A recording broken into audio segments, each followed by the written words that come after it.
Nintendo has forgotten about Donkey Kong. It's been more than 10 years since our favorite ape received a proper new game, and so all you can do as a YouTuber looking to dive deeper into the stories of games that really weren't too bothered with plots and lore is to look back at what we received in the past. Because despite being fun and challenging platformers first, the Donkey Kong Country games have always had just enough of a story set up to motivate you to spring into action. And let me tell you, some of these are wild. Way more bizarre than the simple save the princess Mario often goes for. We start of course with the game that kicked this entire series off, Donkey Kong Country on SNES. If you're from a generation that never owned this game physically, and judging by the statistics I have on you guys, that is pretty much all of us, you may not even realize what the story of this game really is. After all, the game just begins with a little intro and then jumps straight into jungle hijinks. There is no real story to be found here. And that's because the events prior to this first level were only detailed in the manual of the game, which is just freely available on Nintendo's website by the way. But that's not the same thing as included in the game box obviously. Anyway, I won't read out the entire backstory of the game as it is surprisingly long, but what it essentially boils down to is that one night Diddy Kong is out doing hero training, whatever that means, while guarding the banana horde, at which moment the Kremlings attack, take the bananas and put Diddy inside a DK barrel that they leave behind in the jungle. The next day, Donkey and Cranky Kong find their bananas stolen and Diddy gone. Cranky then questions the game's idea of saving bananas and Diddy Kong instead of a damsel in distress and expresses DK would be lucky to sell even 10 copies. It ended up being nearly 10 million, but maybe this was just a slight nod at the Virtual Boy that would release in next year, who knows. Either way, next the events of the game play out as you probably know, with Donkey and Diddy teaming up to stop King K. Rool and bring back their banana horde.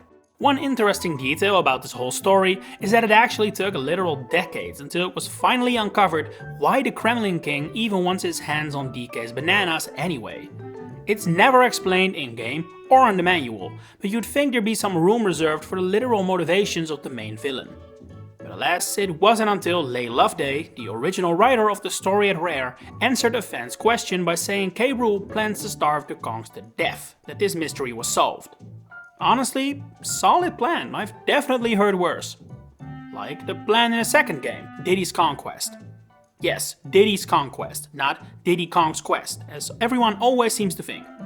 Once again, the story is entirely confined to the manual, which explains DK was on a well-deserved vacation after the events of the first game. After being left alone by a pestering Cranky, the leader of the bunch has suddenly disappeared, when Diddy and his new love interest, Dixie Kong, come to check on him. A ransom note is discovered at the scene, which reads Captain K. Rool, a brand new character who has never appeared in the series before, has kidnapped DK and will return him in exchange for the banana horde. Because Diddy doesn't negotiate with terrorists, the lovebirds decide to take on this adventure themselves. Just like with the previous Country game, the actual game itself doesn't really feature a true narrative, at least not until Captain K. Rool has been defeated and Donkey Kong is freed, since the ending shows the captain surrounded by sharks which presumably eat the Kremlin pirate. And that is the reason he is never ever seen again. A few months later, the story of Donkey Kong Country continued with the third entry, Dixie Kong's Double Trouble. As explained in the instruction booklet, DK Island had been on a months-long celebration spree when Donkey Kong and Diddy Kong decided to go exploring one morning, with Dixie Kong finding a note Diddy left behind. After 3 days pass without a sign of them, Dixie grows worried, showing that the misinformation that you need to wait 24 hours to report someone missing has also reached Donkey Kong Island. And instead of reporting it, Dixie heads straight for the Northern Cremasphere to look for the duo. Here, Dixie finds Wrinkly Kong, who mentions she did see the Kongs pass, which sounds a lot more ominous coming from her than she probably intended. Dixie then visits Funky Kong, who hasn't had visitors in a while, save for the fan favorite that is Kiddy Kong, who is chewing away at a tire like the kid genius he is.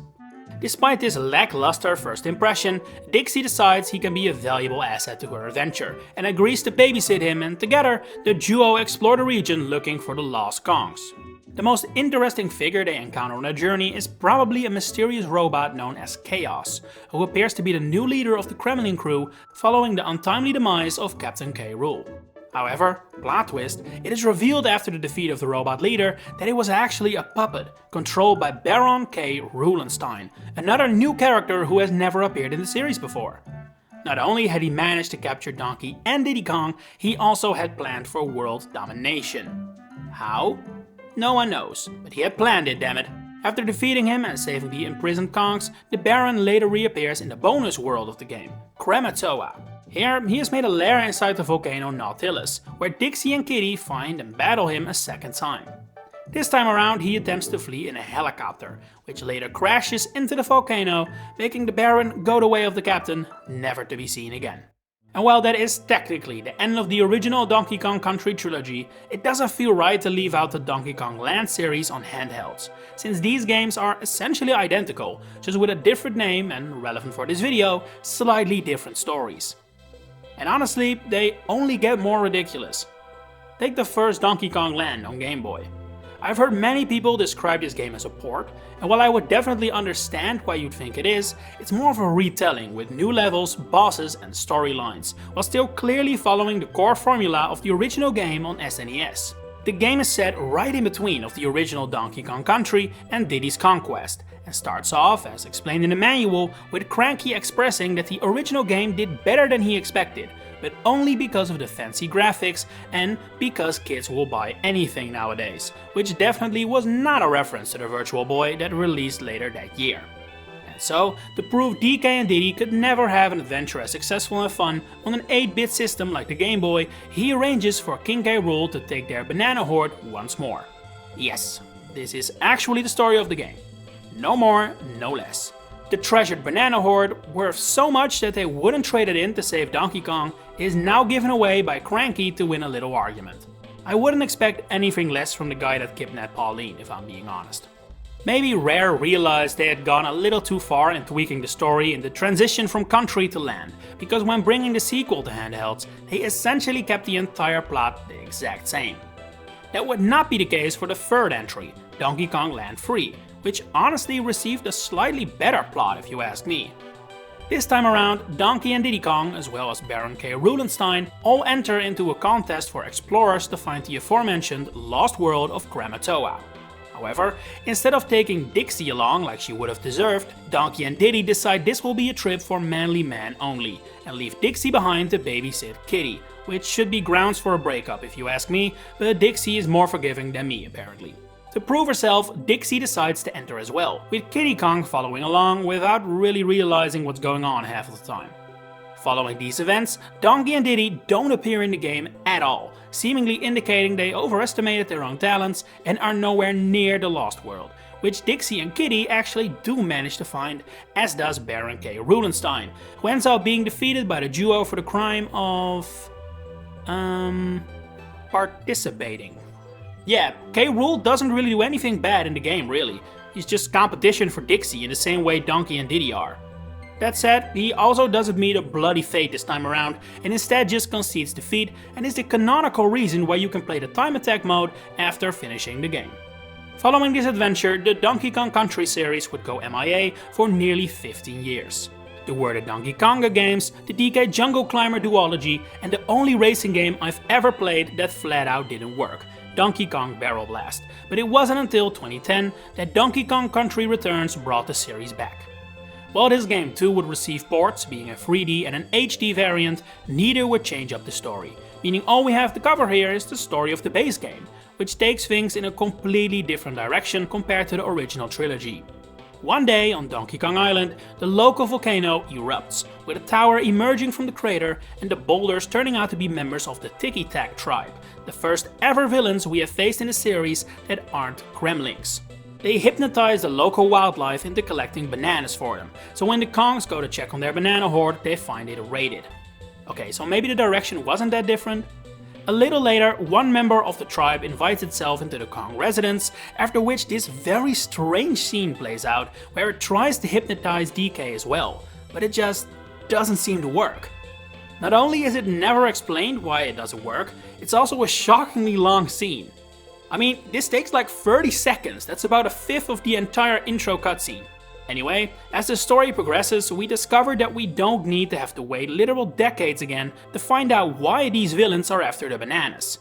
The Tiki leader, Tiki Tong, doubles as a mixer and turns the bananas into juice, which then turns his underlings into a set of hands.